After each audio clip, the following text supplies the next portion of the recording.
여러분 축복합니다. 지난주에 시편 말씀을 이렇게 다뤄드렸고요. 잠깐 멈추고 한 달에 한 번 정도 제가 계시록 강의를 해드린다고 했는데, 자, 오늘은 이제 계시록 강의하는 시간을 갖도록 하겠습니다. 요한계시록과 마지막 때 제 2강이고요. 지난주에는 이제 서론 부분을 쭉 다뤘고요, 개론 부분을 다뤘고요. 오늘은 본격적으로 요한계시록의 내용들을 다루는 시간을 갖도록 하겠습니다. 오늘은 이제 1장을 다 할 겁니다. 다 할 거고요. 다소 이제 페이지 수는 많지만은 그래도 좀 시간을 좀 압축해서 할 수 있도록 하겠습니다. 자세한 거는 여러분 이제 집에 가셔서 개인적으로 복습하시면 되고요. 지난번에 이 계시록 강의를 했더니 저는 이제 그런 반응은 별로 못 들어봐서 재밌대요. 재밌었어요? 저는 계시록 하면은 다들 이렇게 강의하면 어렵다고 그래가지고 제가 나름대로 그런 소리 들을 때는 저도 어렵거든요, 마음이. 여러분 내용이 어려워도 저는 마음이 어려운데 이걸 어떻게 해야 될까? 조금 전에 일찍 왔는데 저기 앉아 있는데 우리 다은 자매가 목사님 계시록 어디서 이렇게 쉽게 설명한 책 같은 거 좀 소개 좀 해주세요. 근데 제가 그랬어요. 없다. 그런 책 있으면은 나도 좀 소개시켜줘라. 실제로 내용 자체가 이게 쉬운 게 아니기 때문에 누가 설명해도 계시록은 어려워요, 그렇죠? 일단은 낯설음 때문에 어렵죠. 한 번도 이렇게 듣지 못했던 용어, 내용 이런 것들이 많기 때문에 계시록은 처음 이렇게 하면은 어려운 건 사실입니다. 그래서 누가 해도 쉽게 설명할 수가 없어요. 쉽게 하는 방법은 있긴 있습니다. 이거는 어떤 의미고 상징풀이식으로 이렇게 쭉쭉 하면은 뭐 토도 달 것 없이 쉽게 할 수가 있는데, 근데 상징으로 푸는 것들은 굉장히 또 위험해요. 그래서 계시록의 이 말씀 그대로를 좀 풀어가는 것이 굉장히 중요합니다. 그러다 보면은 좀 어려워요. 어려운 게 사실입니다. 그래도 여러분 좀 재밌다고 하니까 제가 좀 힘이 나는데, 오늘은 또 정말 재밌는지 어려운지는 두 번째 시간이니까. 근데 아무래도 제가 하면 할수록 과거보다는 더 쉽게 설명하는 건 사실이에요.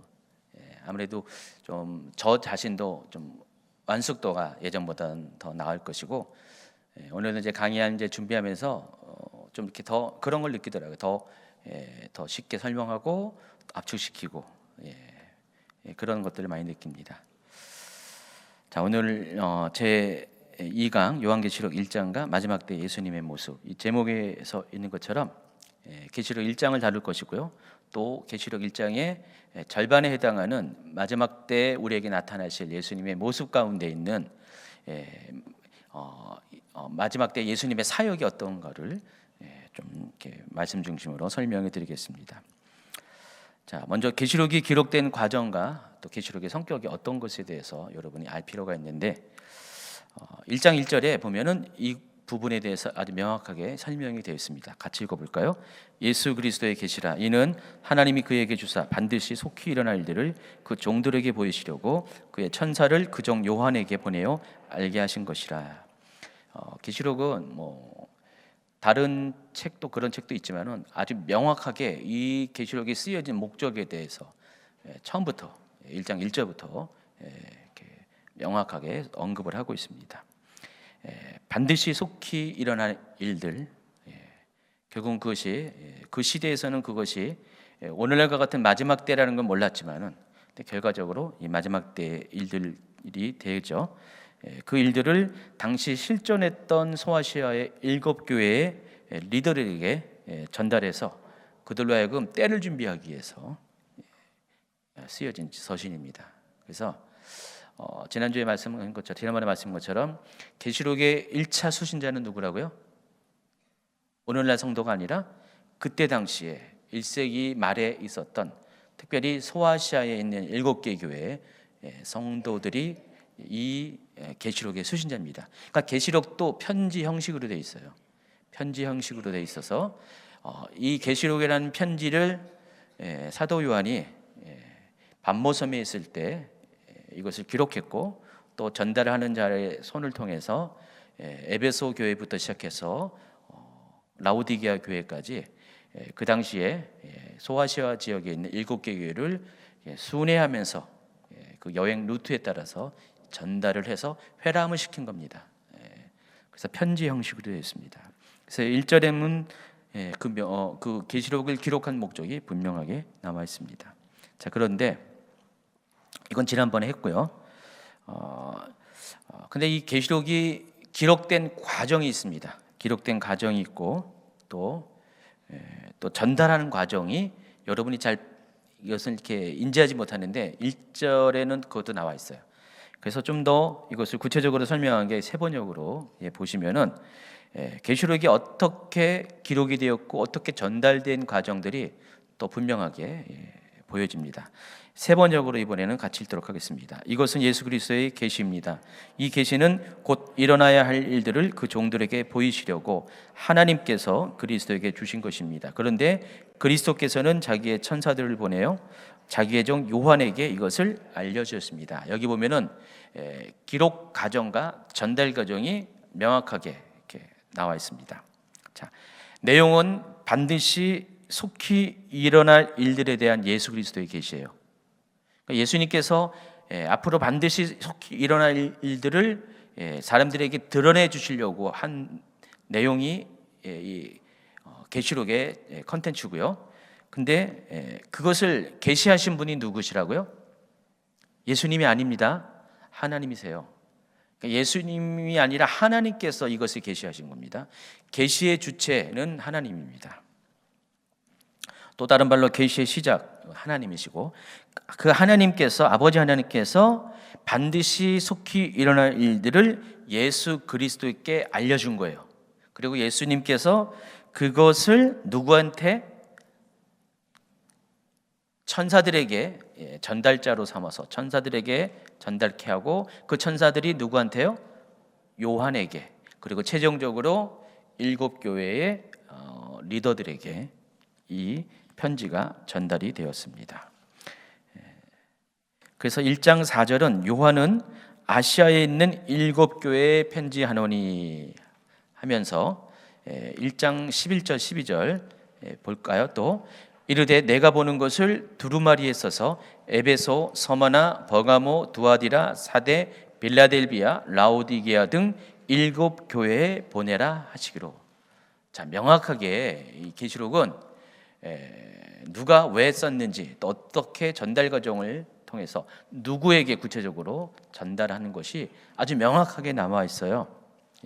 근데 그 7교회를 가리켜서 7 금촛대라고 합니다. 그래서 계시록 1장 20절에 보면은 내가 본 것은 내 오른손에 7별의 비밀과 또 7 금촛대라.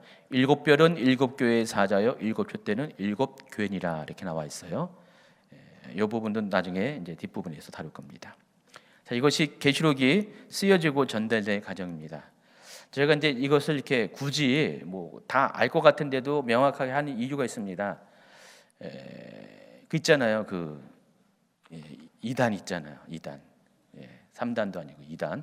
2단 중에서 신천지가 제가 이제 오늘도 몇 번 신천지를 언급할 건데 신천지가 이 부분에 있어서 중요한 왜곡을 시킵니다.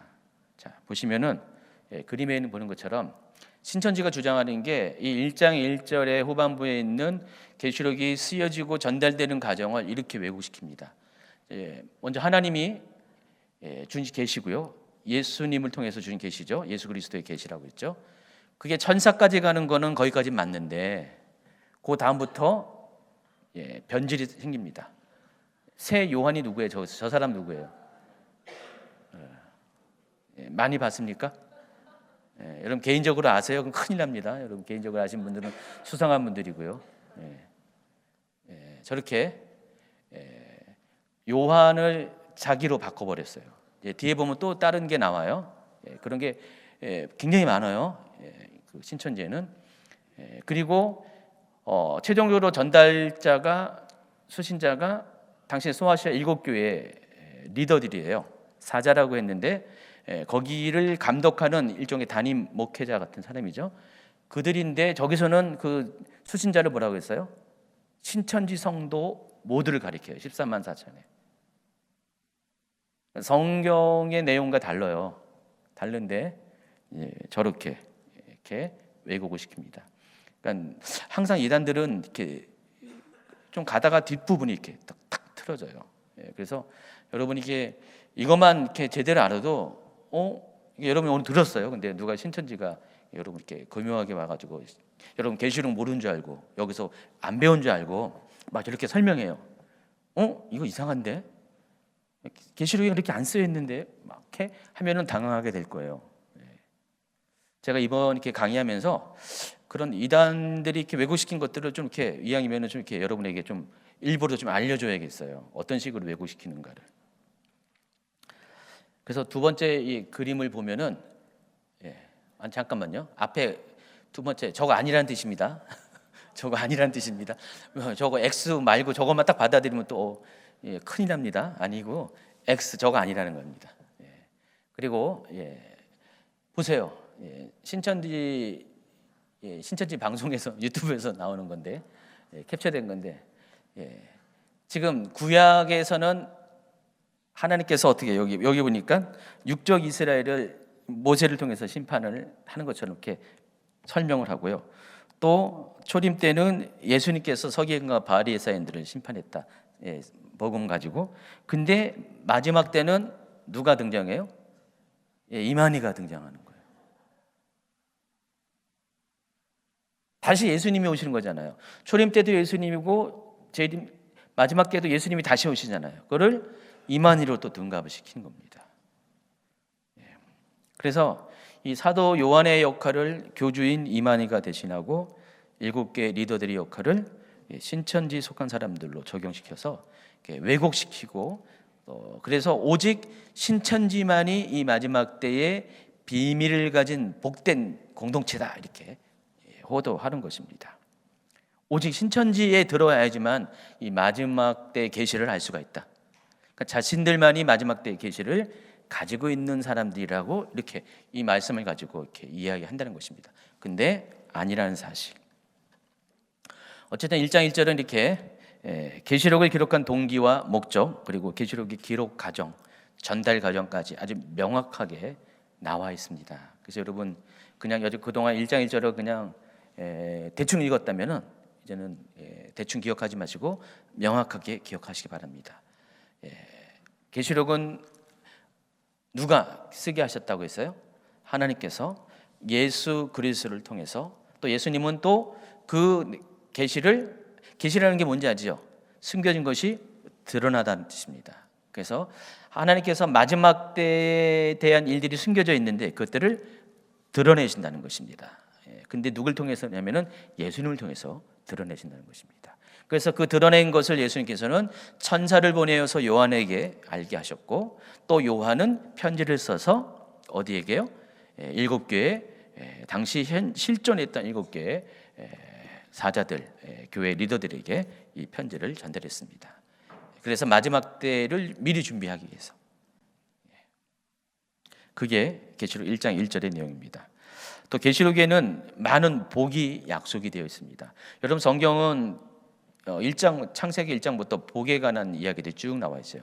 그렇죠? 하나님이 인간을 창조하신 다음에 제일 먼저 하신 게 뭐죠? 창세기 1장 28절에 복을 주신 것이에요. 그래서 그 복이 뭐라 그랬어요? 바라크라 그랬죠. 하나님이 일방적으로 주신 복이 바라크라 했습니다. 그래서 성경에는 복에 대한 얘기가 나와요. 많이 나와 있어요. 구약에도 많이 나와 있고 신약에도 나와 있는데 신약의 마지막도 역시 복에 관한 이야기가 엄청 나와 있어요. 그러니까 계시록에 보면은 복이라는 단어를 찾아보면 많이 나와 있습니다. 그래서 계시록은 복이 약속된 책이라는 것을 여러분이 아시기 바랍니다. 그래서 한번 볼까요? 어떻게 어디인가 복에 대해서 언급했는지 19페이지 좀 집사님이 쭉 읽어주시기 바랍니다. 이 예언의 말씀을 읽는 자와 듣는 자와 그 가운데 기록한 것을 지키는 자는 복이 있나니 때가 가까움이라. 또 내가 들으니 하늘에서 음성이 나서 이르되 기록하라. 지금 이후로 주 안에서 죽는 자들은 복이 있도다 하시매 성령이 이르시되 그러하다. 그들이 수고를 그치고 쉬리니 이는 그들의 행한 일이 따름이라 하시더라. 보라, 내가 도둑같이 오리니 누구든지 깨어 자기 옷을 지켜 벌거벗고 다니지 아니하며 자기의 부끄러움을 보이지 아니하는 자는 복이 있도다. 천사가 내게 말하기를 기록하라, 어린 양의 혼인잔치에 청함을 받은 자들은 복이 있도다. 이 첫째 부활에 참여하는 자들은 복이 있고 거룩하도다. 둘째 사망이 그들을 다스리는 권세가 없고 도리어 그들이 하나님과 그리스도의 제사장이 되어 1000년 동안 그리스도와 더불어 왕노릇하리라. 보라, 내가 속히 오리니 이 두루마리의 예언의 말씀을 지키는 자는 복이 있으리라 하더라. 자기 두루마리를 빠는 자들은 복이 있으니 이는 그들이 생명나무에 나아가며 문들을 통하여 성에 들어갈 권세를 받으려 함이로다. 자, 여기 보면은 복에 대한 이야기들이 많이 나와 있음을 알 수 있습니다. 자, 그런데 우리가 계시록에서 복을 이야기할 때 그 복의 내용과 성격에 대해서 여러분 좀 아실 필요가 있습니다. 여러분, 일반적으로 복은 어떤 거죠? 인간적인 복을 많이 얘기하잖아요, 그렇죠? 인생의 행복을 많이 말하는데 계시록에서 복이 있다 했을 때는 우리가 알고 있는 일반적인 복을 얘기하는 게 아니에요. 두 가지 차원의 복이 있습니다. 첫 번째는 마지막 심판의 때에 심판을 받지 않고 구원을 얻는 것이 복이라고 했습니다. 그러니까 계시록의 관점에서는 어떤 게 복이에요? 마지막 심판의 때에 심판받지 않고 구원받는 것이 복입니다. 또 한 가지는 궁극적으로는 영원한 하나님 나라에 들어가서 하나님과 영생토록 함께하는 것이 복이라는 것입니다. 그것이 계시록에서 보는 복에 대한 관점입니다. 그러니까 이 땅에서의 복과는 좀 내용이 달라요. 그래서 이것을 구체적으로 이제 좀 설명하면 제 5가지로 구분해서 설명을 하겠습니다. 계시록에서는 복에 대해서는 첫 번째가 이기는 자에게 주어지는 상급으로서의 복이 있습니다. 근데 그 내용도 다 똑같이 아까 말씀드린 두 가지 개념입니다. 마지막 때 심판받지 않는 것, 구원받는 것, 또 하나님 나라에서 영원히 사는 것을 각각 다르게 표현했어요. 근데 특별히 계시록 2장과 3장에는요 7개의 교회를 소개하면서 제가 이 계시록이 편지라고 그랬어요. 7교회에게 보내는 편지입니다. 하나님께서 예수님 통해서 계시하신 것을 천사와 요한을 통해서 결국은 7개의 성도들에게, 교회 리더들에게 보낸 편지예요. 그 편지의 내용에 보면은 공통적으로 언급되는 게 있어요. 귀 있는 자는 성령이 교회들에게 하는 소리를 말씀을 들을지어다와 함께 이기는 자에게는 이라는 표현이 있습니다.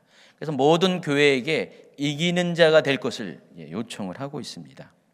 자, 여기서 이기는 자는 어떤 존재일까요? 싸움에서 이기는 거죠. 무슨 싸움일까요? 영적 싸움에서 이기는 겁니다. 마지막 때의 영적인 싸움, 환경과의 싸움, 또 마지막에 그들을 핍박하는 그런 악인들과의 싸움, 그 악한 존재와의 싸움. 이 싸움에서 최종적으로 승리한 사람들에게 주시는 복이 있다는 것입니다. 그래서 여기는 각각 이기는 자에게 주는 복이 명확하게 나와 있어요. 그래서 한번 읽어주시기 바랍니다. 귀 있는 자는 성령이 교회들에게 하시는 말씀을 들을지어다. 이기는 그에게는 내가 하나님의 낙원에 있는 생명나무의 열매를 주어 먹게 하리라. 자, 이건 어느 교회에게 한 것 같아요? 첫 번째니까 에베소 교회. 또 귀 있는 자는 성령이 교회들에게 하시는 말씀을 들을지어다. 이기는 자는 둘째 사망의 일을 받지 아니하리라. 자, 이거는 두 번째 교회겠죠? 어디일까요? 찾아봐야 되나요? 아까 쭉 여기 몇 페이지냐면은 18페이지 맨 꼭대기에 있어요. 무슨 교회요? 에베소 다음에 서만화 교회. 또 17절이요. 2장 17절. 귀 있는 자는 성령이 교회들에게 하시는 말씀을 들을지어다. 이기는 그에게는 내가 감추었던 만나를 주고 또 흰돌을 줄 터인데 그 도리에 새 이름을 기록한 것이 있나니 받은 자밖에는 그 이름을 알 사람이 없느니라. 자, 어느 교회요? 버가모 교회요. 자, 저 여기 보면 전부 다 이기는 자, 그리고 귀 있는 자. 여러분 옆에 분들 한번 확인해 보세요. 귀가 있는지. 한번 당겨 보세요. 들을 귀가 있는지. 근데 이 귀는 성령이 하시는 말씀을 들을 수 있는 영적인 귀를 말하는 것입니다. 육신적인 귀가 아니라 성령의 음성을 들을 수 있는 귀. 그래서 마지막 때는 성령의 음성을 듣는 게 상당히 중요한 겁니다. 26절. 이기는 자와 끝까지 내 일을 지키는 그에게 만국을 다스리는 권세를 주리니. 예, 두아디라 교회에게 하는 거. 3장 5절. 이기는 자는 이와 같이 흰옷을 입을 것이요 내가 그 이름을 생명책에서 결코 지우지 아니하고 그 이름을 내 아버지 앞과 그의 천사들 앞에서 시인하리라. 4대 교회. 또 6번째. 이기는 자는 내 하나님 성전의 기둥이 되게 하리니 그가 결코 다시 나가지 아니하리라. 내가 하나님의 이름과 하나님의 성 곧 하늘에서 내 아버지께로부터 내려오는 새 예루살렘의 이름과 나의 새 이름을 그의 위에 기록하리라. 빌라델피아 교회 마지막 21절. 이기는 그에게는 내가 내 보좌에 함께 앉게 하여 주기를 내가 이기고 아버지 보좌에 함께 앉은 것과 같이 하리라. 라오디게아 교회. 자, 보시면은 모든 7개의 교회에게 귀 있는 자는 성령이 교회들에게 하신 말씀을 들을지어다 말씀하시고 이기는 자가 될 것을 요청합니다. 그럼 이기는 자가 되면은 이러한 상금이 있을 것이다라고 약속합니다.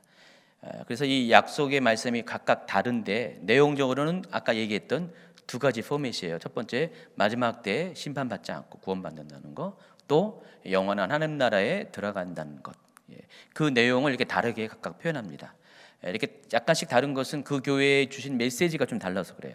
그 교회의 영적 상황이 조금 달라서 거기에 맞게끔 예수님께서 복의 내용들을 약간씩 세밀한 것에 좀 차이가 있게 말씀하신 것입니다.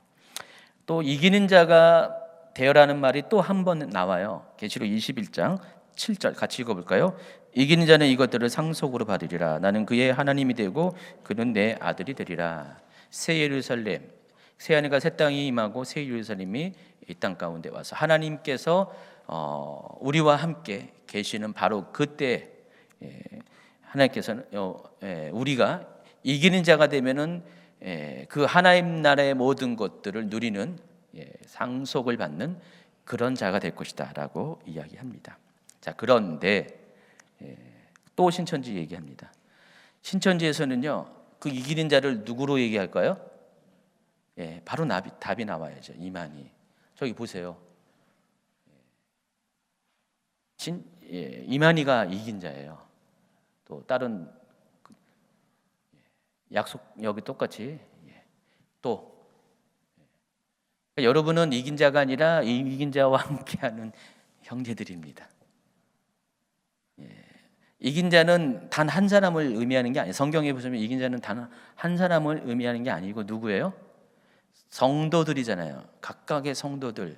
마지막 영적 싸움을, 환경과의 싸움을, 핍박과의 싸움에서 이긴 자를 말하는 것인데, 그래서 하나님 나라에 들어가는 자인데 그런 보편적 성도들의 공동체를 말하는 건데, 신천지에서는 이긴 자가 한 사람이에요. 이만희. 그래서 그 이긴 자를 따라다녀야지, 같이 있어야지 너희들도 구원을 받는다, 그렇게 주장을 하는 것입니다. 22페이지 넘어갑니다. 두 번째 복이 마지막 때 환난에서 보호받을 수 있는 복. 읽어주세요.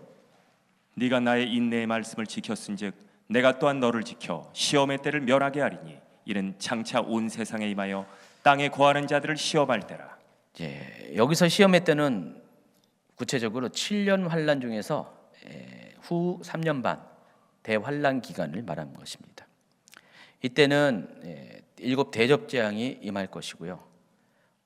이 대환난 기간 동안은 정말 남은 모든 성도들이 휴고를 받긴 받는데 남겨진 자가 있어요. 또 아직 휴가 받기에 준비되지 아니한 사람, 나중에 뒤늦게 이제 깨닫고 예수를 믿겠죠.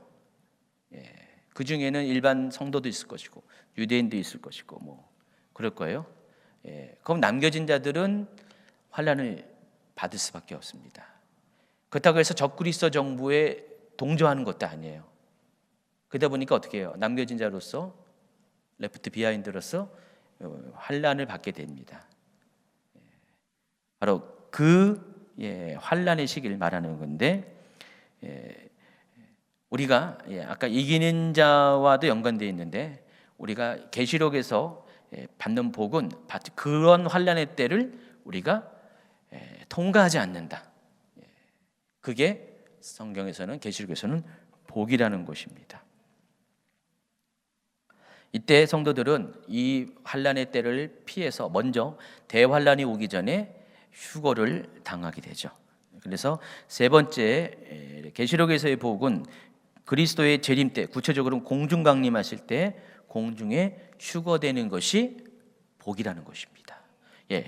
여러분 복 있는 분들은 예수님이 공중에 강림하실 때 끌어올려가는 휴거를 당하는 사람이 복 있는 사람입니다. 남긴 사람은 여러분 표현에 하면 지지도 복이 없는 사람입니다. 여러분 복 있는 사람이 되기 바랍니다. 지금 기준에는 복 있는 사람은 정말 뭐 다른 거잖아요. 뭐 그냥 우리 푸른 초장에서 맑은 시냇물에서 아주 그냥 모든 것들을 공급하시고 또 하나님과 함께 동행하면서 그냥 가정도 평화롭고 이런 게 다 복인데 일상의 복인데 계시록에서 복은 그런 게 아니라는 것입니다. 이렇게 환난의 시기에 환난 당하지 않고 미리 휴거를 통해서 하나님 나라에 먼저 들어가는 사람이 복 있는 사람이라는 것입니다. 여러분 휴거라는 단어는 성경에는 안 나와 있어요. 그런데 데살로니가 4장 17절에 보면은 주께서 호령과 천사장의 소리와 하나님의 나팔 소리로 친히 하늘로부터 강림하시리니 그리스도 안에서 죽은 자들이 먼저 일어나고 그 후에 우리 살아남은 자들도 그들과 함께 구름 속으로 끌어올려 공중에서 주를 영접하게 하시리니 그리하여 우리가 항상 주와 함께 있으리라. 여기서 공중으로 끌어올리다, 이게 휴거, 랩처라는 단어입니다. 자, 근데 휴거가 일어날 때 상황에 대해서 잘 여러분이 아셔야 돼요. 언제 휴거가 일어납니까? 나팔이 불려질 때. 그래서 이 나팔은 마지막 일곱 나팔 재앙 중에서 마지막 일곱 번째 나팔을 의미하는 것이고, 자, 이 나팔이 불려질 때 성도의 휴거가 일어납니다. 계시록 11장 15절부터 19절까지는 휴거라는 단어가 없어요. 또 그런 상황이 설명되지 않지만은 그런데 정황사 이것이 휴거를 의미하는지를 우리가 또 알 수가 있어요. 11장 15절 한번 읽어볼까요?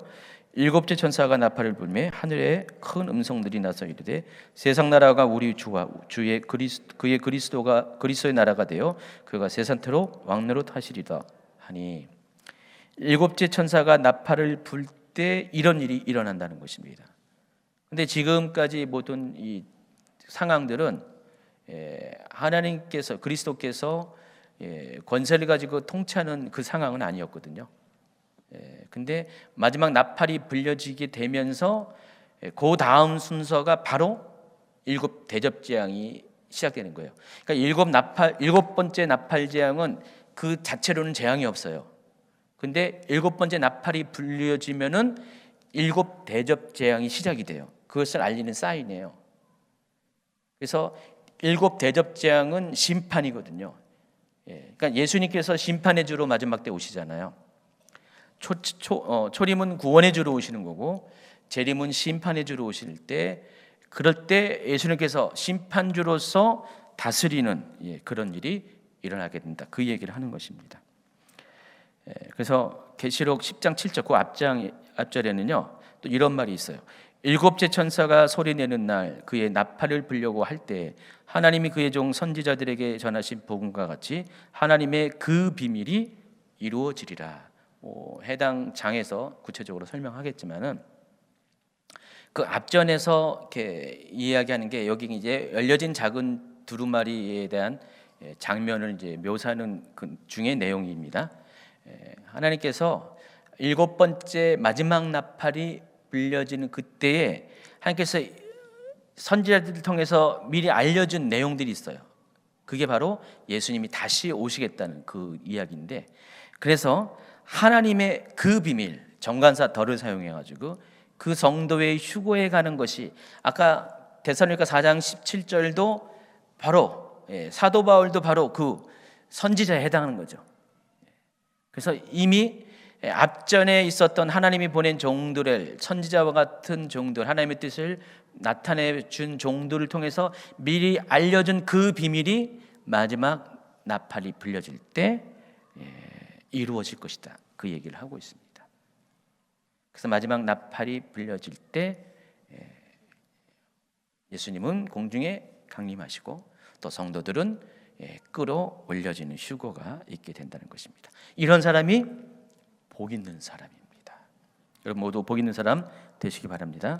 또 네 번째는 천년왕국에서 주님과 함께 왕노릇하며 살아가는 복을 이야기해요. 계시록에서. 이 부분은 나중에 이제 지금 설명을 하면은 이건 굉장히 천년왕국은 복잡하기 때문에 한마디로 설명하기 힘들어서 나중에 설명을 하겠습니다. 그리고 다섯 번째는 영원한 왕국에서 하나님의 백성, 하나님의 아들이 되어서 그 나라를 상속받는 복. 아까 21장 7절 이야기했죠. 그 앞절부터 3절부터 쭉 이렇게 설명합니다. 그래서 요한계시록에서 약속된 다섯 가지 복 같이 읽어볼까요? 시작. 이기는 자에게 주어지는 상급으로서의 복, 또 마지막 때의 환난에서 보호받을 수 있는 복, 그리스도께서 공중에 강림하실 때 공중에 휴거되는 복, 천년왕국에서 주님과 함께 왕노릇하며 살아가는 복, 영원한 왕국에서 하나님의 백성 하나님의 아들이 되어 그 나라를 상속받는 복. 이 다섯 가지의 복으로 대충 정리가 가능합니다. 자, 근데 이 복을 받으려면은 여러분 복을 받을 자격이 돼야 돼. 조건이 있다는 것을 아시기 바랍니다. 그래서 다시 1장 1절로 넘어가면 1, 2, 3절을 한번 읽어주세요. 예수 그리스도의 계시라 이는 하나님이 그에게 주사 반드시 속히 일어날 일들을 그 종들에게 보이시려고 그의 천사를 그 종 요한에게 보내어 알게 하신 것이라. 요한은 하나님의 말씀과 예수 그리스도의 증거 곧 자기가 본 것을 다 증언하였느니라. 이 예언의 말씀을 읽는 자와 듣는 자와 그 가운데에 기록한 것을 지키는 자는 복이 있나니 때가 가까움이라. 자, 여기 보시면 2절과 3절에서 이야기한 것이 3절에서 얘기한 것이 우리가 이 복을 받기 위해서는 방금 설명한 다섯 가지의 이 복을 받기 위해서는 이 예언의 말씀 곧 예수 그리스도 통한 계시의 말씀 하나님께서 주신 반드시 속히 일어날 일들을 읽는 자. 그러니까 이 예언의 말씀 결국은 이 편지를 말하는 거예요. 요한계시록을 말하는 겁니다. 이 편지를 읽는 자와 듣는 자와 그것을 끝나는 것이 아니라 그 가운데 기록한 것을 지켜야지만 복이 있다는 것입니다. 22장 6, 7절도 읽어주세요. 또 그가 내게 말하기를 이 말은 신실하고 참된지라 주 곧 선지자들의 영의 하나님이 그의 종들에게 반드시 속히 되어질 일들을 보이시려고 그의 천사를 보내셨도다. 보라 내가 속히 오리니 이 두루마리의 예언의 말씀을 지키는 자는 복이 있으리라 하더라. 이 계시록의 마지막 부분도 똑같이 계시록의 말씀을 지키는 자가 복이 있을 것이다라고 말씀하고 있습니다. 그래서 읽는 자, 또 듣는 자, 또 지키는 자가 각각 구체적으로 어떤 의미가 있는지를 여러분에게 설명을 하겠습니다. 자, 읽는 자란 것은 직접적으로 사도 요한으로부터 전달받은 계시록의 말씀을 읽게 되는 소아시아의 7교회의 사자들, 곧 교회를 치리하는 사도적인 리더들을 가리킵니다. 당시 그들은 요한의 감독하에 있습니다. 그러니까 요한이 소아시아의 7대 교회를 영적으로 이렇게 감독하는 그런 감독의 기능을 갖고 있었어요. 최고의 영적 리더십이라는 것입니다.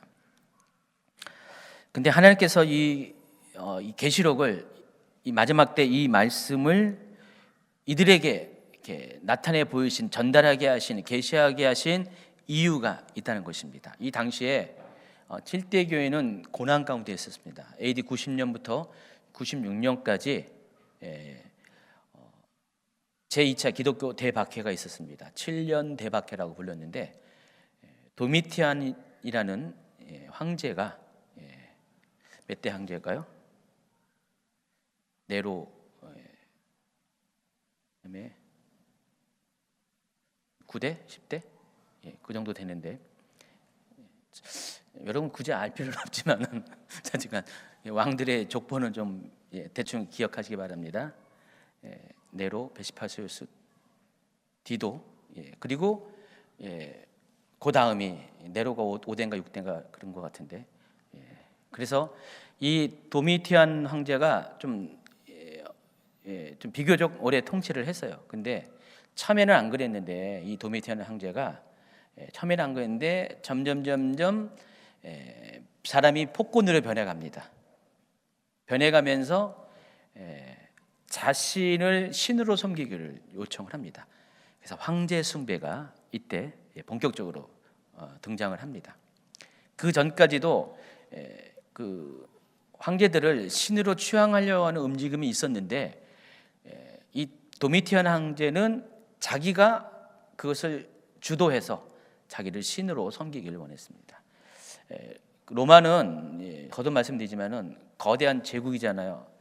많은 영토, 또 많은 인종, 또 많은 언어, 많은 문화, 종교가 있다 보니까 이것을 하나로 통일시키는 것이 굉장히 중요합니다. 그래서 그 통일시키는 방법이 황제를 중심으로 그 제국이 하나가 되길 원했어요. 그러다 보니까 황제가 그냥 인간의 모습이 아니라, 인간의 수준이 아니라 신적인 존재로 황제의 그 권위와 또 존엄을 높여야 될 필요가 있습니다. 그래서 황제를 신격화하는 일들이 특별히 이 도미티안 황제 때 많이 집중적으로 일어났습니다.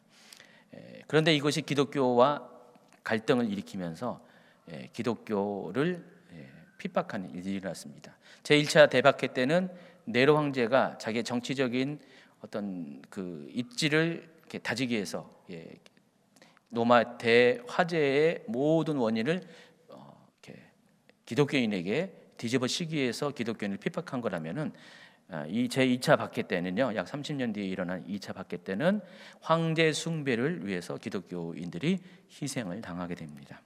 자, 이때 소아시아에 있는 교회들은 굉장히 아주 불같은 환란 가운데 들어가게 됩니다. 그래서 모든 교회가 고난의 시즌이 있었어요. 뒤에 보면은 이제 빌라델피아 교회가 약간 그 중에서 좀 그 고난의 그 바깥에 좀 있는 것 같고요. 다 고난을 받고 있었습니다. 그때 하나님께서는 이들에게 소망을 줄 필요가 있으셨어요. 고난 당하는 이 교회들에게 소망이 필요했는데 그 소망의 메시지가 뭐냐면 곧 다시 오실 그리스도에 대한 계시가 그들로 하여금 이제는 지금 내가 고난을 당하지만은 조금만 내가 인내하면은 하나님 나라가 다시 올 거야. 또 유대인들에겐 특별히 메시아 왕국에 대한 그 개념이 있기 때문에 주님께서 다시 와서 이 악한 세상을 통치하는 그때가 곧 올 거야라는 것이 그들에게 그거에 대한 이야기가 들려지게 되면은 어떻게 해요? 소망을 갖게 되잖아요. 좀만 참아야지, 좀만 참아야지. 그런 목적으로 하나님께서 이 요한계시록을 교회들에게 주셨다는 것입니다. 그래서 그들이 당하는 고난은 잠깐의 환난에 불과하고 영원한 나라에서 이기는 자에게 주는 상급이 있을 것이다 라는 것을 상기시켜 주기 위해서 요한계시록이 쓰여졌다는 것을 아시기 바랍니다. 자, 그런데 초대교회의 상황과 오늘날의 우리 교회도 마찬가지죠. 초대교회만 그런 게 아니죠.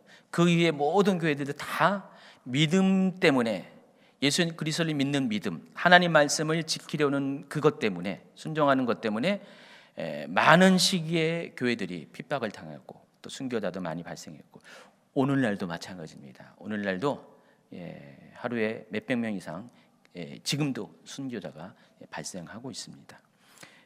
그래서 그때 성도들에게만 주어진 말씀이 아니라는 게 그거군요. 이 말씀은 모든 세대의 믿음 때문에 고난을 받는 성도들에게 소망을 주기 위해서, 마지막 때에 대한 이 말씀을 통해서 소망을 주기 위해서 계시록은 기록됐다는 것을 여러분이 아시기 바랍니다. 그런 측면에서 계시록은 오늘날 모든 주의 종들이 반드시 읽어야 할 책입니다. 이 마태복음 24장 44, 45, 46장 한번 읽어볼까요? 이러므로 너희도 준비하고 있으라. 생각하지 않을 때 인자가 오리라. 충성되고 지혜 있는 종이 되어 주인에게 그 집 사람들을 맡아 때를 따라 양식을 나눠줄 자가 누구냐? 주인이 올 때 그 종의 이렇게 하는 것을 보면 그 종이 복이 있으리로다. 생각하지 않을 때 인자가 예수님이 오실 것이라고 말씀합니다. 그런데 충성되고 지혜 있는 종에 대해서 이야기하면서 이 충성되고 지혜 있는 종은 때를 따라 양식을 나눠주는 자가 충성되고 지혜로운 사람인데, 그래서 주인이 올 때 그 종이 하는 것을 보면서 그 종을 복이 있는 사람이다라고 얘기한다는 것입니다. 여기서 종은 누구를 가리키냐? 바로 하나님 말씀을 맡은 그런 사역자들, 설교자들, 목회자들을 말하는 것인데, 여기서 때를 따라 양식이랑 때에 따른 양식은 마지막 때에 대한 양식을 말한 것입니다. 그래서 마지막 때에 대한 양식을 나눠줄 자. 왜냐? 지금 20 마태복음 24장 자체가 뭐예요? 마지막 때 일어날 징조들에 대해서 설명을 한 거예요. 그 설명을 쭉 한 다음에 뒷부분에 지금 그 얘기를 하는 거예요. 그러니까 마지막 때 일어날 일들을 이런 일이 일어날 것이라는 것을 사람들이 알아야지 어떻게 돼요? 주인이 다시 올 것을 준비할 수가 있잖아요. 그래서 그 마지막 때를 맞는 그 영적인 양식을 충성된 종은 나눠주는 사람이라는 거예요. 그래서 성도들에게 오늘날도 똑같이 마지막 때에 대한 메시지를 전해주는 자가 충성된 사람이라는 것입니다. 충성된 종이라는 것입니다. 그래서 교회는 마지막 때에 대한 메시지를 전해줘야 돼요. 그냥 교회로 하여금 모든 성도로 하여금 그냥 현실의 그 복만 이렇게 바라보면서 거기에 머무르는 게 아니라 이제 주님이 다시 오실 것에 대한 계속적인 메시지를 전하면서요. 그리고 이때 우리가 받을 복이 무엇인가에 대해서 우리가 알고 있는 이 현실적인 행복이 아니라 바로 두 가지 차원의 복, 마지막 때 심판받지 않고 구원을 받는 것, 또 한 가지는 영원한 하나님 나라에 들어간다는 이것을 전해주는 사람은 충성된 종이라는 것입니다. 또 여러분도 마찬가지입니다. 이것을 들어야 된다는 것이죠. 두 번째가 이제 듣는 자, 26페이지. 듣는 자는 직접적으로 여러분을 가리킵니다. 당시 1차적으로는 당시 7교회의 성도들을 가리킨 거고, 궁극적으로는 여러분을 포함한 모든 세대의 믿는 자들, 성도들을 가리키는 것입니다. 하나님께서 이 메시지를 여러분에게 듣게 하는 이유가 뭐죠? 준비하기 위해서, 그리스도의 신부로 거룩함으로 준비하는 삶을 살기 위해서 여러분에게 이 메시지를 전했어요. 그래서 이것을 듣고 받아들이고 준비하는 자가 복이 있습니다. 얘기했는데 전혀 관심도 없고요. 그런 소리 왜 해요, 목사님? 왜 무슨 무서운 소리 왜 해요? 하면서 무슨 심판이라고요? 하면서 계시록 하면은 굉장히 그냥 치를 떨고 도망가시는 분들이 있어요. 계시록은 너무 무서워서 쳐다보지도 않고요. 벌벌 떨면서. 그거는 복이 없는 사람. 지지리도 복이 없는 사람입니다. 자, 이 듣는 자는 여러분의 책임입니다. 여러분 들으셔야 돼요. 그래서 제가 보니까 다른 지금 시편 강의하는데 시편 강의할 때보다 계시록 강의하니까 더 많이 나오시는 것 같아요. 정말 이렇게 복 있는 분들인 것 같습니다. 안 나오는 분들은 지지리도 복이 없는 분. 물론 멀리 계셔서 못 오니까 꼭 유튜브로 듣기 바랍니다. 그러니까 유튜브 조회수 보니까 확실히 압도적으로 많더라고요. 그래서 이거 참 인기 강의였구나 이게. 그래도 다른 말씀도 똑같이 전해야죠. 세 번째가 지키는 자입니다. 읽고 듣는 것을 그쳐서는 안 됩니다. 읽고 들은 말씀을 반드시 지켜야 복이 있는 것입니다. 그래서 계시록에서 복이 있다라고 할 때는 지킴과 관련되어 있다는 것을 여러분 아시기 바랍니다. 쭉 이야기를 이렇게 성경 기저를 쭉 보시고요. 그래서 결론적으로 이 예언의 말씀, 곧 계시록의 말씀을 지키는 자가 복이 있다라는 이야기를 하고 있습니다. 여러분 이게 읽고 듣는 것으로 그치면 안 됩니다. 주님이 원하는 것은 읽고 듣는 것으로 우리가 그것을 깨달아서 하나님 말씀을 지켜 나가야지만 거룩한 그리스도의 신부로 단장이 되기 때문에, 하나님 나라는 거룩한 예복을 입은 자만이 들어갈 수 있기 때문에, 그래서 반드시 이 말씀을 지키는 삶이 중요하다는 것을 아시기 바랍니다. 듣는 자, 읽는 자, 듣는 자, 그리고 그 기록된 대로 지켜 행하는 자가 복이 있습니다. 자, 1장 3절. 이 예언의 말씀은 읽는 자와 듣는 자와 그 가운데 기록한 것을 지키는 자가 복이 있나니 때가 가까움이라 그랬습니다. 여기서 때는 어느 때를 가리킵니까? 왜 이들이 복이 있습니까? 때가 가깝기 때문에. 근데 그 때는 예수 그리스도의 다시 오시는 때, 재림의 때를 가리킵니다. 가깝다 그랬어요. 근데 과연 얼마나 가까울까? 자, 그 당시 성도들의 입장에서 보면은 1장 7절을 한번 보겠습니다. 좀 읽어주세요. 볼지어다 그가 구름을 타고 오시리라. 각 사람의 눈이 그를 보겠고 그를 찌른 자들도 볼 것이요 땅에 있는 모든 족속이 그로 말미암아 애곡하리니 그러하리라. 아멘. 여기서 그는 예수 그리스도를 가리키는 거고요. 예수님이 구름을 타고 오실 것이라고 했습니다. 그런데 밑줄친데 보면은 각 사람의 눈이 그를 보겠고 그를 찌른 자들도 볼 것이다 그랬습니다. 그래서 많은 사람들이, 그 당시의 사람들이 이 말씀을 읽을 때 예수님이 곧 오시겠구나. 분명히 얘기했잖아요. 각 사람이 그를 보겠는데 그를 찌른 자도 볼 것이기 때문에, 그렇게 얘기했기 때문에. 그러니까 예수님이 자신들이 살아있는 동안에 예수님이 곧 오실 것이라는 그런 생각을 했어요. 실제로 초대교회는 예수님이 곧 오실 것이라는 이것이 초대교회 성도들로 하여금 환난을 이겨내게 하는 결대적인 역할을 했음을 여러분이 아시기 바랍니다. 그래서 재림신앙은 굉장히 중요합니다. 재림신앙은 성도의 고난을 이길 수 있는 놀라운 힘이 됩니다. 예수님이 다시 오신다는 그런 메시지가 없으면 어떻게 해요? 여러분 느슨해질 수밖에 없고요. 소망 자체가 없습니다. 언제 주님 다시 오실는지 찬송가 옛날에 아는 이가 없으니. 자, 모르면은 이거는 정말 이렇게 막막한 거예요. 근데 주님이 곧 다시 오신다는 것, 곧이 어딘지 언제인지 모르지만 곧 다시 온다신 것이 분명한 믿음으로 있으면은 지금 현재의 고난을 능히 이겨낼 수가 있다는 것입니다. 그래서 초대교회 성도들은 이 말씀을 통해서 1장 7절의 말씀을 통해서 아마 고난의 때를 넉넉히 이길 수 있는 아마 힘을 얻었을 것입니다. 그런데 그럼에도 불구하고 2000년이 지나도 곧 오시겠다는 예수님은 여태 안 오셨다는 것. 그래서 보니까 이단들이 막 난리치죠. 이미 오셨다고, 예수님이 이미 어디에 와 계시다고 하면서. 근데 여기 보시면 알겠지만은 구름을 타고 오신다고 그랬거든요. 지난 금요일 날 최 목사님이 마지막 대한 이야기를 하면서 그 얘기를 언급했었죠. 말씀 그대로 예수님이 구름을 타시고 오시는데 이미 와 있다고 얘기하는 것은, 또 사람의 몸으로 이미 출생했다는 것은 성경에서 말하는 게 전혀 다른 거죠.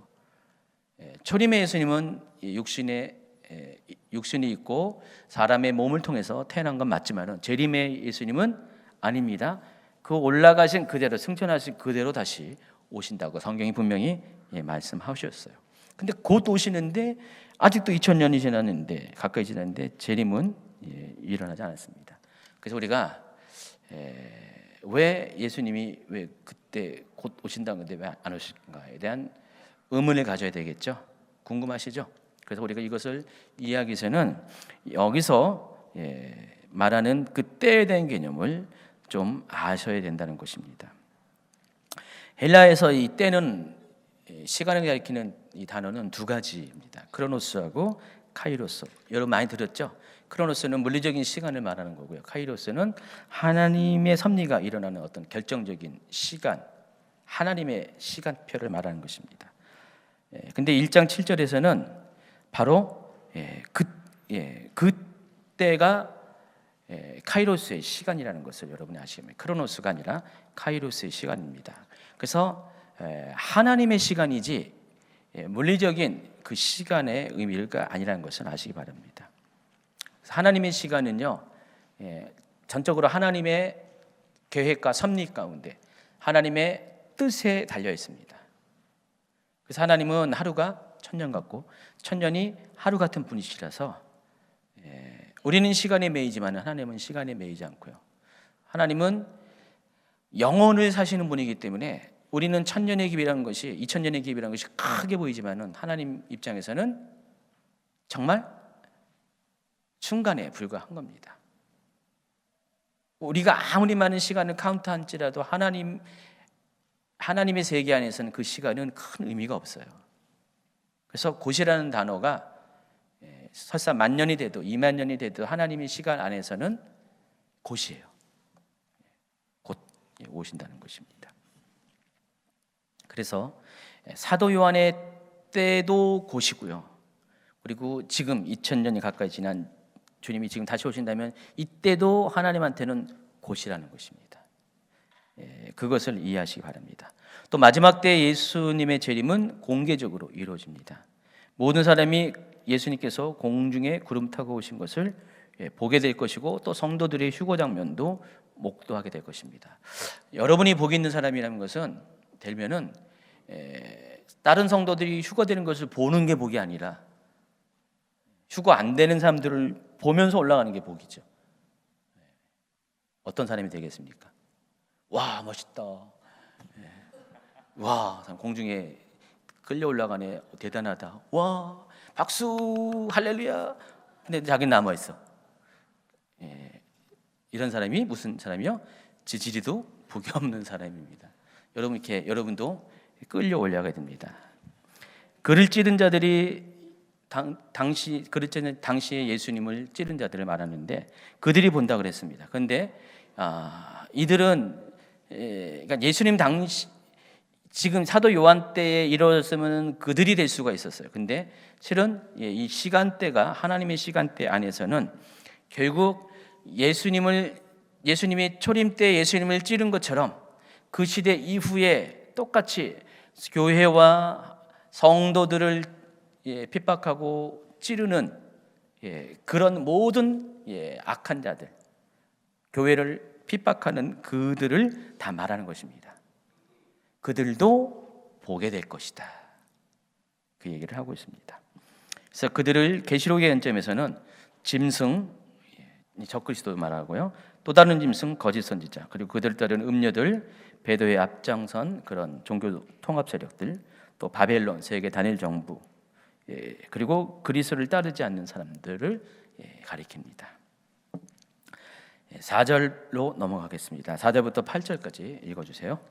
요한은 아시아에 있는 7 교회에 편지하노니 이제도 계시고 전에도 계셨고 장차 오실 이시며 그의 보좌 앞에 있는 7 영과 또 충성된 증인으로 죽은 자들 가운데서 먼저 나시고 땅의 임금들의 머리가 되신 예수 그리스도로 말미암아 은혜와 평강이 너희에게 있기를 원하노라.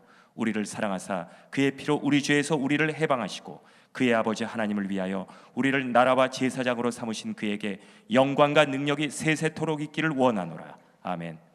볼지어다 그가 구름을 타고 오시리라. 각 사람의 눈이 그를 보겠고 그를 찌른 자들도 볼 것이요 땅에 있는 모든 족속이 그로 말미암아 애곡하리니 그러하리라. 아멘. 주 하나님이 이르시되 나는 알파와 오메가라. 이제도 있고 전에도 있었고 장차 올 자요 전능한 자라 하시더라. 제가 이렇게 먼저 이렇게 읽게 하는 것은 오늘의 비로소 이제 요한계시록 1장 4절부터 8절을 처음 읽은 분이 계실 것 같아서 그래서 일부러 멋진 목소리로 이렇게 읽게 하고 듣게 한 겁니다. 사도 요한은 계시록에서 수신자가 누구인지를 분명히 밝혔다 그랬죠. 아시아에 있는 7 교회. 처음부터 어디라고요? 에베소. 그다음에 서머나, 버가모, 또 두아디라, 사대, 빌라델비아, 라오디게아. 여러분 이렇게 외우려고 어렵죠? 근데 이게 계시록 쭉 하다 보면 자동적으로 외워져요. 다시 해볼까요? 시작. 에베소, 서머나, 버가모, 두아디라, 사대, 빌라델비아, 라오디게아. 이 7개의 교회들에게 쓴 편지입니다. 당시 요한은 이 7개의 교회들을 치리하는 리더십을 갖고 있었습니다. 그래서 그림에 있는 7개의 교회들입니다. 다음번 강의에 이 7교회를 바로 얘기할 거예요. 7교회를 아마 2주 정도 분량으로 설명을 할 겁니다. 그래서 이 계시록이 편지이기 때문에 인사말이 있습니다. 그래서 수신자에 대한 인사 형식이 필요해서 4절부터 6절까지는 인사말이에요. 이들 교회에게 전하는 인사말입니다. 여러분이 한번 쉬운 성경을 읽습니다. 요한은 아시아에 있는 7교회에 편지합니다. 지금도 계시고 전에도 계셨으며 앞으로 오실 한 분 하나님과 보호자 앞에 계신 7영과 예수 그리스도께서 여러분에게 은혜와 평화를 내려주시길 빕니다. 예수님은 신실한 증인이십니다. 또한 죽은 자 가운데서 제일 먼저 부활한 분이시며 이 세상 왕들을 다스리시는 분이십니다. 그분은 우리를 사랑하시며 그의 보혈로 모든 죄에서 우리를 자유케 하셨습니다. 또한 우리를 아버지 하나님을 섬기는 제사장이 되게 하셨습니다. 예수 그리스도께서 영광과 능력이 영원히 함께 하시기를 바랍니다. 아멘. 인사말이에요 지금. 인사말인데 예수님에 대한 것은 5절부터 나오는데 예수님에 대한 설명은 여러분이 뭐 이미 익숙한 예수님의 사역에 대해서 이렇게 풀어서 설명한 건데 여기 보면은 지금도 계시고 전에도 계셨으며 앞으로 오실 한 분 하나님 또 보좌 앞에 계신 7영 자, 성부 하나님과 성령님을 말하는 표현입니다. 근데 우리가 알고 있는 표현 지금까지의 표현과는 좀 달라요. 계시록에서 하나님에 대한 소개, 성령님에 대한 소개가 제가 이렇게 써 있죠. 계시록스럽다. 그러니까 일반적인 그 앞전의 성경들과에서 언급한 표현들하고는 좀 많이 다르다는 것입니다. 정말 마지막 때에 보여지는 또 마지막 때 일하시는 그런 사역과 관련해서 하나님을 소개했고 아버지를 소개했고 성령님을 소개합니다. 여기 보면은 보좌 앞에 계신 7영은 성령님을 말하는 건데 뒤에 보면 계시록 4장에 그 이야기가 나올 겁니다. 그런 식으로 표현 자체가 인사말 자체가 범상치가 않다는 것입니다. 또 그리스도의 재림은 비밀이 아닙니다. 여기 보니까 7절에 각 사람의 눈이 그를 보겠고 찌른 자들도 볼 것이라고 아까 얘기했고요. 근데 예수님께서 공중에 구름을 타고 다시 오게 되는 것을 볼 것이다 라고 했어요. 여러분 사도행전 1장 9절에서는요 이런 말씀이 있어요. 이 말씀을 마치시고 그들이 보는데 올려져 가시니 구름이 그를 가리어 보이지 않게 하더라. 올라가실 때 제자들이 자세히 하늘을 쳐다보고 있는데 흰옷 입은 두 사람이 그들 곁에 서서 이르되 갈릴리 사람들아 어찌하여 서서 하늘을 쳐다보느냐 너희 가운데서 하늘로 올려지신 이 예수는 하늘로 가심을 본 그대로 오시리라 그랬어요. 그래서 제가 그림 2장을 소개합니다. 자, 예수님 이렇게 공중에 올라가십니다. 다 봤죠, 제자들이. 갈릴리 출신의 제자들이 봤습니다. 근데 오실 때도 마찬가지로 저렇게 구름을 타고 오시는 장면을 보게 된다는 것입니다. 성경에서는 이렇게 분명히 사도행전에서도 이야기했고 계시록에도 이야기한 것처럼 예수님이 오실 때는 공개적으로 오시는 거예요. 비밀스럽게 아무도 모르게 몰래 숨어서 오시는 분이 절대 아니라는 것. 성경에서 이렇게 말하고 있어요. 계시록만 말하는 게 아니라 사도행전도 지금 말하고 있잖아요. 그래서 여러분 이것을 문자적으로 그대로 받아들여야 되는 거죠. 이것 뭐 상징적으로 이건 풀면은 이렇고 그럴 필요가 없어요. 계시록을 상징으로 뭐 푼다 할지라도 사도행전도 또 상징으로 풀 거예요, 여러분. 1장 9절을 아니죠. 똑같이 말씀을 하고 있기 때문에 이건 문자 그대로 받아들이면 됩니다. 그러니까 예수님은 저렇게 구름을 타고 오실 거예요. 가장 만민이 예수님을 보게 된다는 것을 여러분이 아시기 바랍니다. 근데 여기서 구름을 타다라는 표현이 헬라어로서는 그 직접적인 직역을 하면은 구름들과 함께라는 뜻이에요. 개역성경에는 타다라고 했지만은 실은 이 타다라고 번역한 헬라어 단어 이 메타라는 단어가 뭐뭐 함께, 뭐뭐 더불어 영어의 with에 해당합니다. 그래서 예수님은 구름을 타고 오시는 게 아니에요. 손오공이 아닙니다. 예수님은 구름과 함께. 근데 그 구름이 어떤 구름일 것 같아요? 맞아요. 쉐카이나 구름, 영광의 구름입니다. 제가 엊그저께 장례식장에 갔었어요. 우리 이규석 집사님 아버님이 돌아가셨죠. 거기 이제 아내이신 김원주 집사님이 간증을 하는 거예요. 딸이 있어요. 중학교 2학년 맞죠? 향기가 중학교 2학년 맞죠?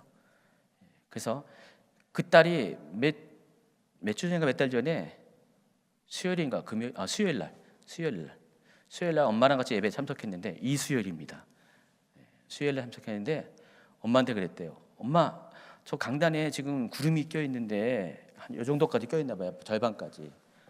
엄마 봤지? 막 그래. 그래서 엄마가 못 봤거든요. 여러분 봤어요? 저도 못 봤는데. 근데 걔는 그런 거 잘 모르잖아요. 그런 개념을 모르니까 그냥 엄마도 당연히 보고 사람들도 다 당연히 본 줄 알았대요. 근데 아니 못 봤는데? 그랬더니 아니 그걸 못 봐? 그렇게 분명하게 구름이 껴 있는데 가지고 엄마가 이제 눈치챈 거죠. 얘가 하나님이 보여준 영광의 구름을 본 거예요. 하나님이 영안을 열어서, 근데 얘는 영안인지도 모르고 그냥 본 거예요. 부럽죠. 얘는 그냥 뭣도 모르고 본 거예요. 개념도 모르고 본 건데, 그래서 뭐 어떤 거짓이 있을 수도 없고 착각이 있을 수도 없는데 하나님이 그런 식으로 하나님의 영광의 구름들을 이렇게 나타내 주세요. 종종 그런 일을 행하십니다. 그 쉐카이나라고 합니다. 하나님의 영광 임재가 있을 때 일어나는 현상 중에 하나가 구름처럼 하나님의 영광이 다 낍니다. 자, 예수님이 구름과 함께 온다는 것, 구름을 선홍선 타고 오는 것이 아니라 그 영광에, 멀리서 보면 그것이 구름처럼 보일 거예요. 그 영광 가운데 예수님께서 하나님의 영광 안에서 내려오신다는 것을 의미합니다. 다니엘서 7장 13절에도 그 이야기가 나와 있어요.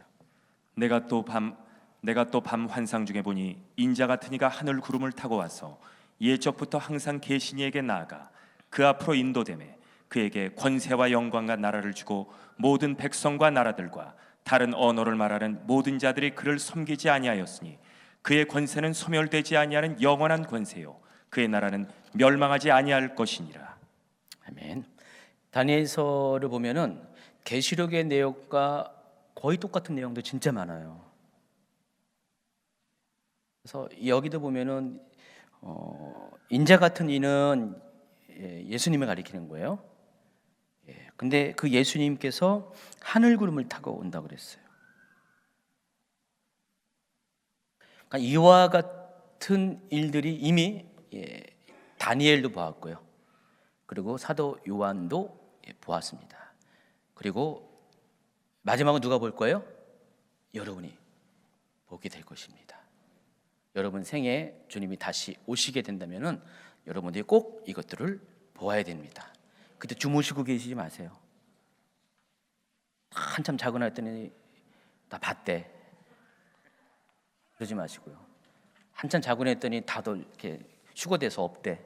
어디 간 거야? 하면서 막 찾지 마시고요. 꼭 보는 분이 되길 바랍니다. 31페이지 1장 9절 보면은 사도 요한은 자신이 밤모샘에 갇힌 이유에 대해서 다음과 같이 증언합니다. 나 요한은 너희 형제요 예수의 환난과 나라와 참음에 동참하는 자라.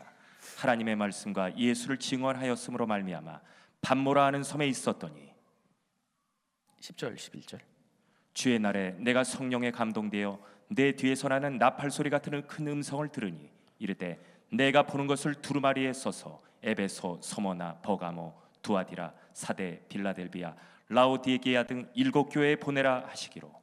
여기 보면은 사도 요한은 예수님 하나님 말씀과 예수님에 대한 진리를 전했다는 이유로 밤모섬에 갇혀 있다고 그랬습니다. 사도 요한은 에베소에 대략 AD 67년경에 사도 바울도 순교하고 베드로도 순교한 이후에 이때는 이제 디모데가 여기를 목회하고 있습니다. 에베소는 굉장히 중요한 그때 당시에 에베소가 그때 당시에 소아시아 지역에 기독교 선교의 베이스 캠프가 있는 곳이에요. 그래서 사도 바울도 여기서 3년 동안을 여기서 머무르면서 기독교가 거기서 많이 이렇게 융성했죠. 그리고 사도 바울에 이어서 디모데가 이 지역을 했고 누가도 또 여기서 있었고 그런데 최종적으로 이 지역을 이렇게 감독한 사람은 사도 요한입니다. 그러니까 사도 요한이 AD 67년경에 이 에베소에서 와서 여기서 죽게 됩니다. 30 몇 년 동안 거의 40년 가까이 여기 있다가 지금 에베소 가면 사도 요한 묘지가 거기 있어요. 근데 혼자 온 게 아니라 사도 요한이 누구를 부탁받았죠? 예수님한테 어머니 마리아를 부탁받았습니다. 그래서 그때부터 자기 어머니처럼 이렇게 여기고 어머니 마리아를 함께 모시고 왔습니다. 그래서 지금 에베소에 가면은 역시 마리아의 묘도 있어요. 그래서 여기서 67년도에 와서 계속해서 목회를 했고요.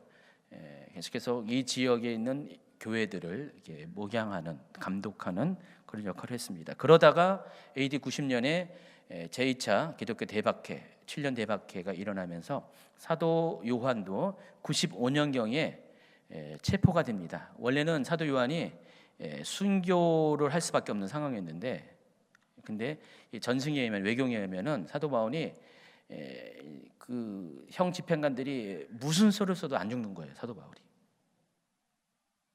왜 안 죽게 됐을까요? 요한계시록을 써야 되잖아요. 요한 복음도 써야 되고.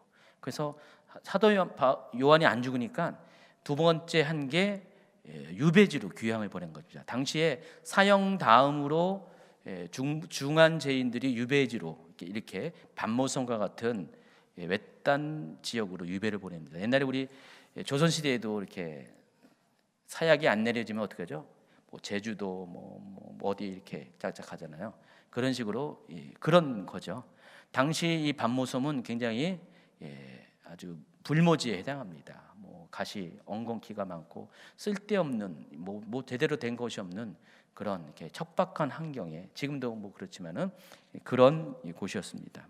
그곳으로 요한을 보냅니다.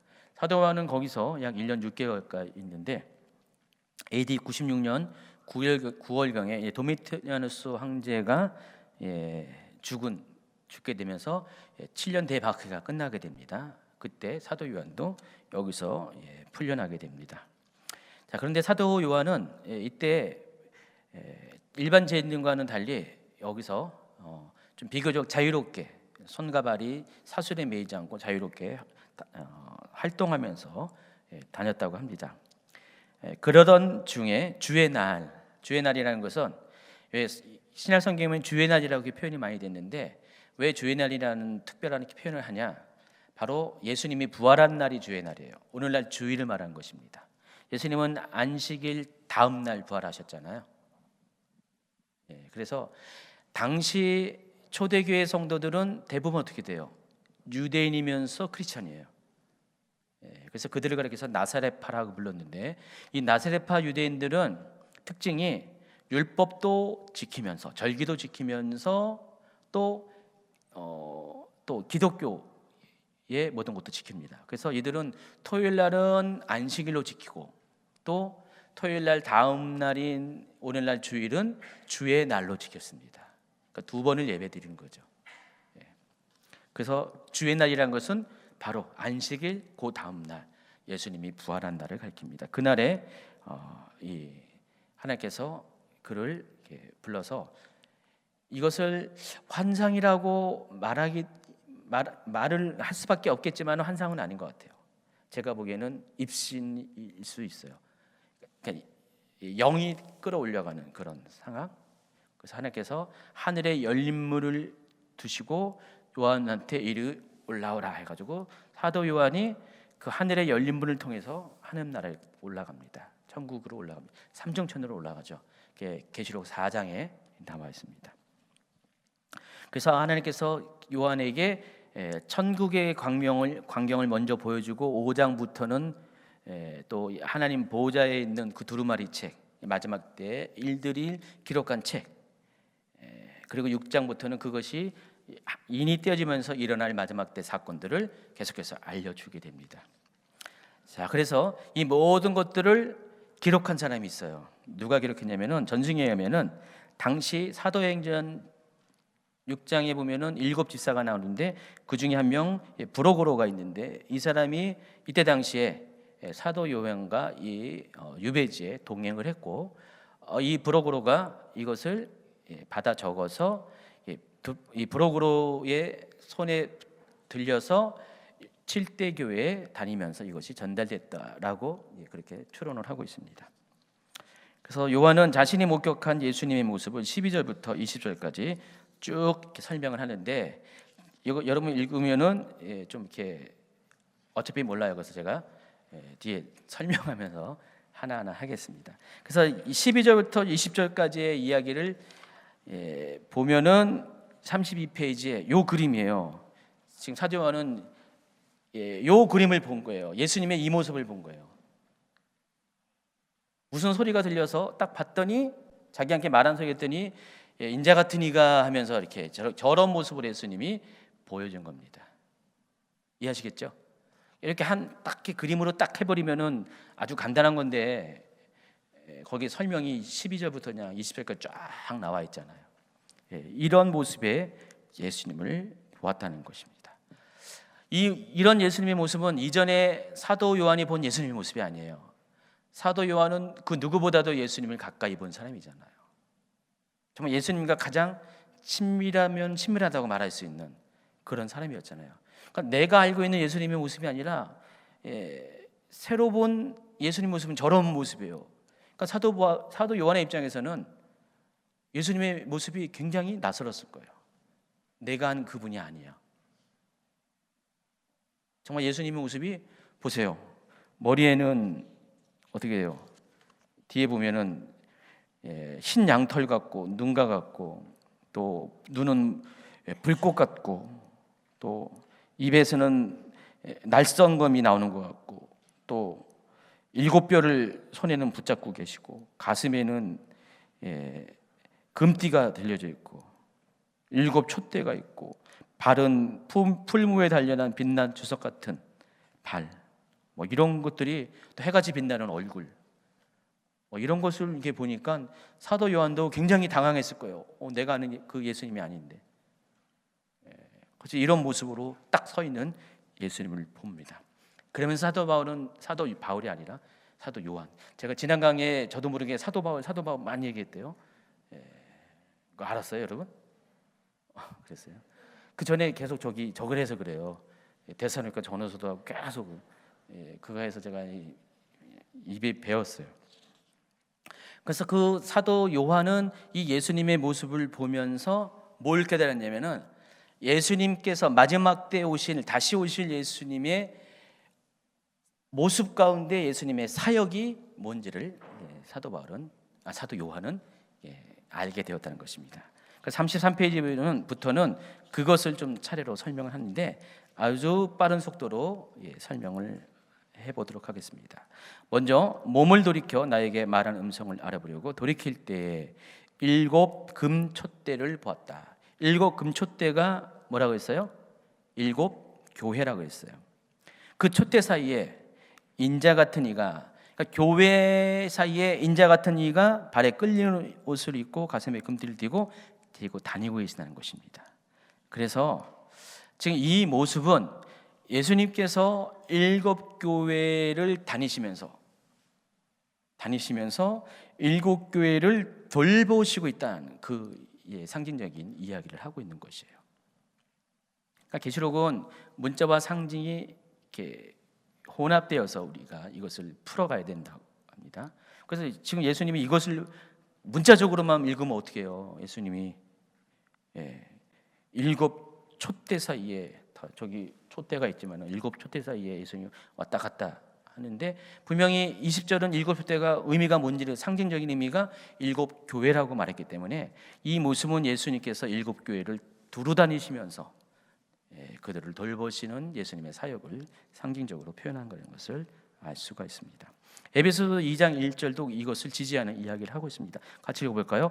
에베소 교회 사자에게 편지하라. 오른손에 있는 7뼈를 붙잡고 7 금촛대 사이를 거느시느니 그가 예수님이죠. 두 번째가 촛대 사이에 인자 같은 이가 있는데 발에 끌리는 옷을 입었다 그랬어. 그리고 가슴에 금띠를 띠고 있다. 여러분, 발에 끌리는 옷은 당신으로서는 아무나 입는 게 아닙니다. 좀 공주틱하잖아요. 엘레강스하잖아요. 여러분 당시만 해도요, 소매가 있고 또 긴 옷을 입는 것은 일반 평민들이 입어서는 안 되죠. 일반 평민들은 아주 간단하게 입는 옷을 입어야 돼요. 일할 수 있게. 그런 긴 끌리는 옷을 갖고 일을 할 수가 없잖아요. 그래서 이런 옷들은 귀족들만 입는 거죠. 일을 안 하는 귀족들, 고귀한 자들만 입는 것입니다. 또 가슴에 금띠 같은 경우도 왕들만 할 수 있는 것이에요. 근데 예수님께서 이전에는 그런 옷을 절대 안 입었잖아요. 예수님이요. 발에 끌리는 옷도 안 입었고 가슴에 금띠가 없었는데 여기서 본 예수님의 모습은 그런 모습이에요. 그래서 이 모습을 통해서 왕으로서의 위엄과 영광을 사도 요한에게 예수님께서 보여주신 것입니다. 그러니까 마지막 때 다시 오실 예수님은 이런 모습으로 오신다는 것입니다. 또 흰 양털 같고 그의 머리와 털의 길이가 흰 양털 같고 눈 같다 그랬습니다. 양털과 눈의 공통 특징은 희다는 것이고 순결을 가리킵니다. 그래서 예수님께서 가지신 순결함을 상징하는 것이고요. 또 그의 눈은 불꽃 같다. 두아디라 교회에 전하는 메시지 가운데서도 한번 읽어볼까요? 시작. 두아디라 교회의 사자에게 편지하라. 그 눈이 불꽃 같고 그 발이 빛난 주석과 같은 하나님의 아들이 이르시되 또 내가 사망으로 그의 자녀를 죽이리니 모든 교회가 나는 사람의 뜻과 마음을 살피는 자인 줄 알리라. 내가 너희 각 사람의 행위대로 갚아주리라. 그러니까 예수님의 이 눈이 불꽃 같다는 것은 사람의 중심을 살피시는 예수님을 상징하는 단어라는 것입니다. 그러니까 지금 사도 요한은 실제적으로 예수님의 이런 모습을 봤어요. 외모적으로 봤는데 외모적으로 봐는 동시에 그것이 요한에게는 예수님의 사역이 이런 것이라는 것이 동시에 즉각적으로 느껴졌다는 것입니다. 또 1장 15절 그의 발은 풀무불에 단련된 빛난 주석 같고 풀무불에 단련된 빛난 주석은 불순물이 없는 완전한 성결을 상징합니다. 그래서 예수님은 죄가 전혀 없는 거룩한 삶의 행실을 가진 분이시라는 것을 또 상징적으로 이야기하는 것입니다. 또 그의 음성은 많은 물소리 같다. 여기서 많은 물소리가 상징하는 것이 예수님은 큰 능력과 권세를 가지고 세상을 심판하러 오실 두려운 분이라는 것입니다. 에스겔 43장 2절과 3절을 보면서 이것을 그렇게 해석을 할 수가 있다는 것입니다. 또 35페이지로 넘어갔어요 이미. 또 20절에 보니까 내가 본 것은 내 오른손에 7별의 비밀과 또 7 금촛대라. 7별은 7 교회의 사자요. 7촛대는 7 교회라고 그랬습니다. 7별은 7 교회의 사자라고 했는데 예수님께서 이 7별을 붙잡고 계시다는 것이에요. 지금 예수님이 그래서 7 촛대로 상징화시킨 7 교회를 통치하는 7별로 상징한 7 그 교회의 목회자들을 지금 예수님께서 붙잡고 계시다는 것입니다. 그들을 지금 붙잡고 계신 거예요. 여러분이 지금 별로 이렇게 감동이 안 오는데 이 글을 읽는 7 교회 리더들의 입장에서 그래 예수님이 7별인 우리들을 지금 붙잡고 계시는구나. 또 각각의 또 교회마다 이 12절부터 14절 20장까지 이 내용들을 또 여기저기서 다시 반복해서 이런 분이 말씀하시다 이런 식으로 소개하고 있잖아요. 그러니까 와 주님이 우리를 붙잡고 계시는구나. 와 주님이 정말 이렇게 왕과 같은 모습을 보시는구나. 이것들을 보면서 그들이 어떻게 돼요? 위로받고 격려받고 힘을 얻게 되는 거죠. 여러분과는 다르다는 것이죠. 여러분 아무런 감동이 없는데 어렵기만 하는데 뭔 말인지 모르는데 그 사람들이 이걸 얘기를 들을 때는 와 그런 예수님이 우리와 함께 계신구나. 그런 예수님이 우리에게 이렇게 말씀하시는구나 하면서 감동받고 힘을 얻을 수가 있다는 것입니다. 좌우의 입에서 나오는 좌우의 날쌘검은 심판주로서 오실 예수님의 역할을 가리킵니다. 재미있는 거는 계시록 19장 11절에 보면은 또 내가 하늘에 열린 것을 보니 보라 백마와 그것을 탄 자가 있으니 이야기하면서 뒤에 그의 입에서 예리한 금이 나오니 그것으로 만국을 치겠다 그랬습니다. 여기서도 제가 이제 미리 준비 안 했지만은 그 신천지는요 19장에 나중에 설명했지만은 예수님이 백마 타고 오시거든요. 나중에 이 땅에 지상 재림하실 때 그 예수님을 백마 타고 온 분으로 묘사하는데 또 이만희가 백마 탄 자예요. 또 그러니까 이만희뿐만 아니라 그 계열의 모든 한국의 이단들은 교주들은 전부 다 백마 탄 사진을 다 남겨놨어요. 자기가 백마 탄 자라는 거예요. 그건 뭐예요? 자기는 예수님이라는 것이죠. 다시 오실 메시아. 참 대단합니다. 또 해같이 빛나는 얼굴로 오신다고 했습니다. 성경에서 해는 하나님의 은혜와 사랑을 베푸시는 것을 의미합니다. 그래서 하나님의 해를 비추신다, 얼굴에 비친다는 것은 하나님의 은혜와 사랑이 베푸신다. 또 하나님께서 은혜를 베푸지 않은 것을 얼굴을 가리운다라고 이렇게 표현을 합니다. 여기 시편에 보면은 그런 묘사가 있죠. 그래서 해같이 빛나는 얼굴이라는 것은 주님의 은혜와 사랑의 속성을 나타내는 것입니다.